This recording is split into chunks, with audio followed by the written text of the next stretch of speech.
بە کوردایەتیەوە خۆت هەڵمەنە وا نەزانی تۆ کابرایەکی کوردی تو ئێمە عەرەبین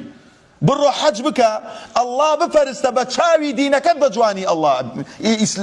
موسڵمانانی کورد ئەبینی بەڵام ئەگەر چاوی دینت کوێر کرد ئەو کاتە چاوی کوردایەتی قیامەتت کوێر ئەکا و دنیات ڕسوا ئەکات ئەو عەرەبەی کەوەها ئێستاکە ئەیدۆشن کەوەها بە کەیفی خۆیان ماڵ و سەروەتەکەی ئەخۆن چاوی ئیسلامی کوێر بووە بۆیە زەلیل بووە ئەگەرنا هەر ئەو عەرەبانە بوون کە ئیسلامیان بۆ من و تۆ هێنا و گەیانیانە ئیسپانیا و پورتوغاڵ ئێستاکە کچەکانیان دائەنەن ڕەقز بۆ کابرایەک بکە کە پێیان ئەڵێ وەک مانگە ئەتان دۆشم هەر کەسێک دەست لە ئیسلام بەردا ئەڵڵا زەلیلێکا بەڕێزە کوردی مسلمان کاتێ دەستی بە دینەوە بوو سەلاح الدین و ئیبن سەلاحی شارەزووری و ئیبن تەیمیە و ئیبن خەلەکانی دروستە کرد ئێستاکەش بۆ تۆکس و فیلەر و ئەنواع و ئەشکاڵی مۆدیلمان بۆ ئەهێنن ئەوە هۆکاری چییە؟ دەستبەردان لە دین عاقیبەتەکەی گێڕیە برایان